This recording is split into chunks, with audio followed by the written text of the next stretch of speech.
Olá, aqui quem fala é o Nick, e no vídeo de hoje será um vídeo diferente.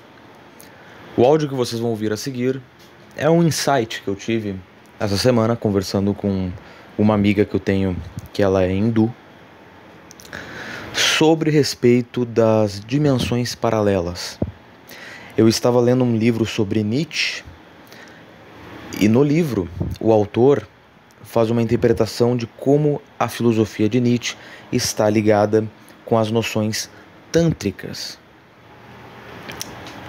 E em um dos capítulos do livro, ele comenta sobre a questão das dimensões paralelas, universos paralelos. Assunto esse que o mesmo autor discorre em outras obras. Eu me lembro, então, de ter estudado brevemente que na tradição védica existe essa concepção de outros mundos, universos paralelos e outras dimensões. Da mesma maneira que hoje a física quântica também o estuda.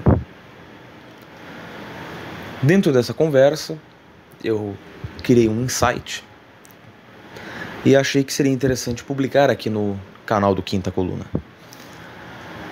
Nesse áudio que vocês vão ouvir a seguir, eu comento um pouco sobre a noção de ter diferentes mundos e realidades alternativas, como isso tem se propagado na cultura popular através de jogos, filmes de super-herói, e como da maneira que está sendo transmitida para o público está a serviço da promoção do niilismo e quais são as consequências de uma falsa interpretação da realidade que a mídia visual pode resultar.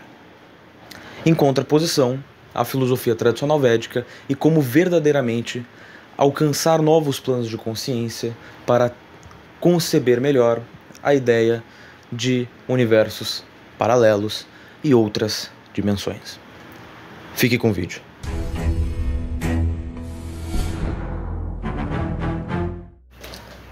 Eu acredito que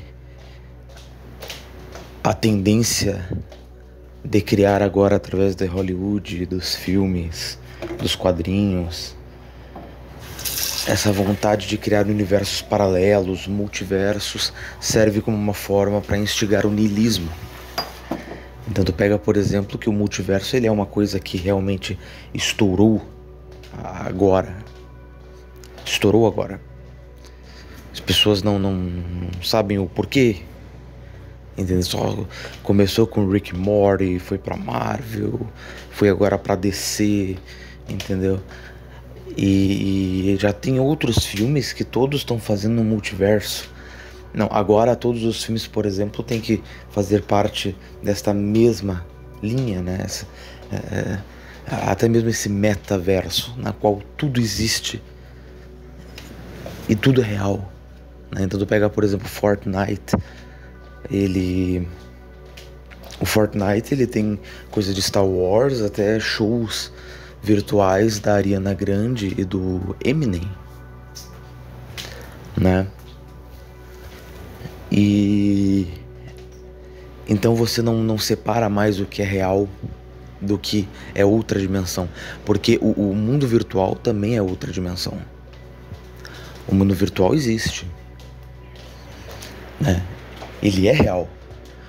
Por que ele é real? Porque nós fazemos parte dele. Nós conseguimos interagir com outras pessoas, criar nossas próprias reputações, criar nossas próprias personalidades, vontades, expressões, laços de amizade, inclusive namoros. Existe o web namoro, web namorar. Para muitos pode parecer algo ridículo, mas está cada vez mais comum. Os jovens conhecem através da internet, se encontram com pessoas, ficam extremamente íntimos dessas pessoas e possuem ali um relacionamento virtual. Não possui o contato físico, mas possui o contato emocional. Então nós estamos num mundo de pura integração, né? E Claro que no campo físico e filosófico é muito difícil tu encarar essas questões, porque elas não fazem muito sentido. O Olavo tem uma parte do Olavo muito interessante que as pessoas não conhecem muito bem, que são as críticas de cinema dele. E eu recomendo que assistir as críticas que ele faz ao filme Matrix e ao De Volta pro Futuro não, Exterminador do Futuro.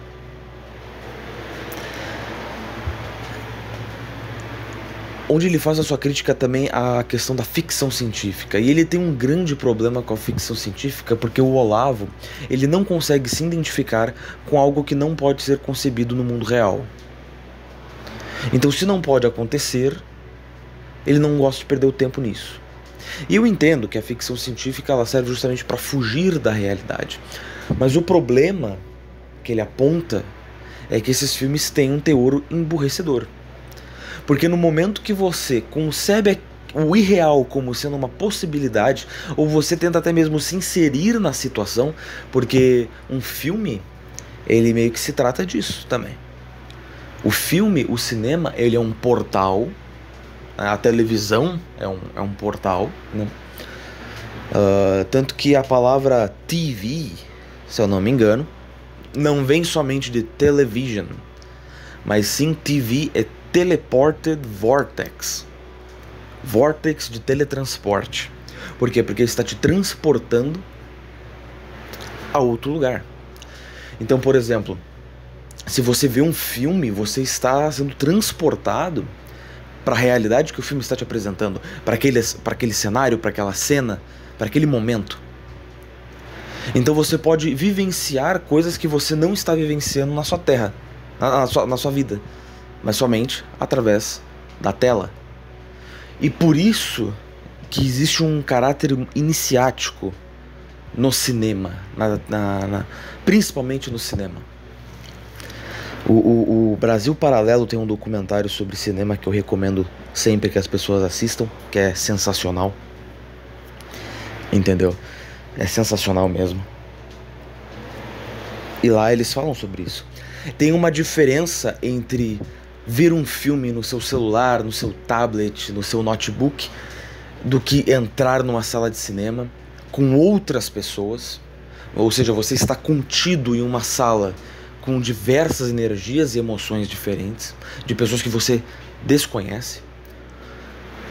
As luzes se apagam e somente a luz da tela emana. Ou seja, você está concentrado, hipnotizado pela tela. E você então é apresentado a vivenciar as cenas que ocorrem. E você compartilha daquela experiência com um coletivo. É uma experiência iniciática. As peças de teatro antigas também possuem esse caráter iniciático. Eles não tinham a tecnologia, mas é da mesma maneira. Tu vê os atores, tu vê os personagens interagindo, você pode criar empatia, se colocar no lugar deles, vivenciar aquele momento como se você estivesse presente no ato.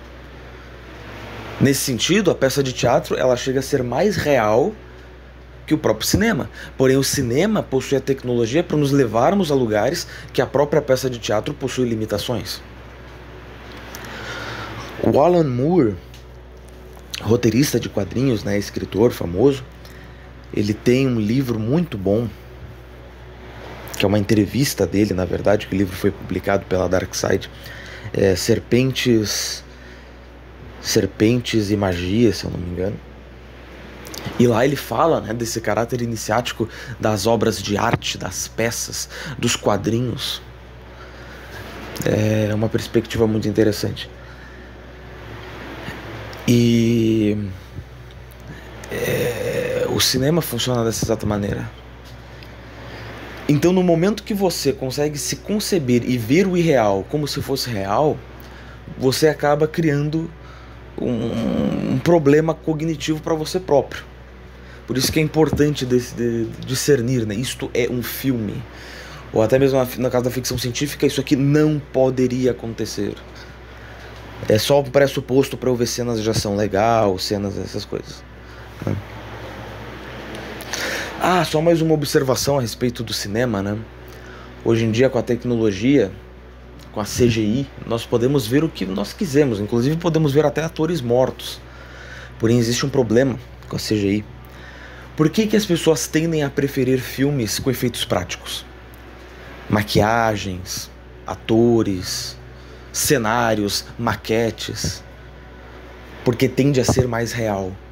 O cérebro humano consegue distinguir o que é feito por computador, o que é virtual, o que é artificial. Então, por mais que você veja uma maquete, e você sabe que é uma maquete, você sabe que é isopor, ou gesso, coisa do tipo, você sente que pelo menos aquilo ali é real. Agora, quando você vê uma tela verde, uma CGI, você sabe que aquilo ali é falso. Então você está sendo exposto a mentiras. E o cérebro reage dessa maneira. E isso é um dos motivos pelo qual os filmes estão se tornando cada vez mais burros. E as pessoas estão cada vez mais descontentes com os filmes que assistem no cinema. Para mim, um dos únicos diretores que sabe trabalhar muito bem com CGI, porque ele utiliza a CGI para criar épicos, é o Zack Snyder. Exemplos como Watchmen, 300, Batman vs Superman, e inclusive agora o próximo que vai sair dele final do ano, né, o Rebel Moon, que promete muito.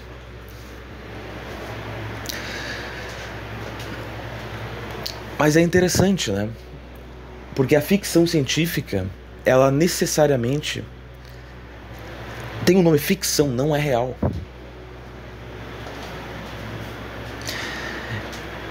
E tu pega, por exemplo, esses desenhos de multiverso, metaverso. O Miguel Serrano, ele comenta sobre isso no livro dele sobre cyberpolítica, na qual ele disse que o objetivo é justamente mascarar a própria realidade através desses metaversos.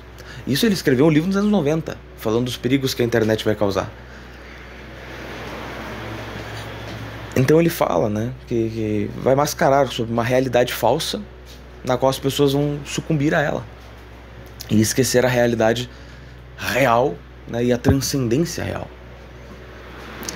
Ele compara o metaverso como se fosse uma própria criação demiúrgica para te aprisionar.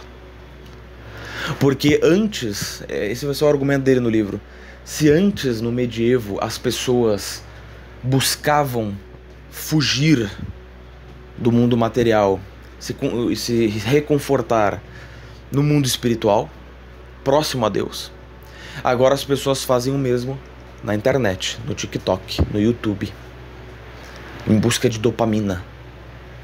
Então a pessoa vai lá, trabalha o dia inteiro, estuda o dia inteiro, chega em casa, fica vendo bobagem no YouTube para rir, se divertir, esse tipo de coisa. E eu não julgo, eu mesmo faço isso. Mas é o que está acontecendo.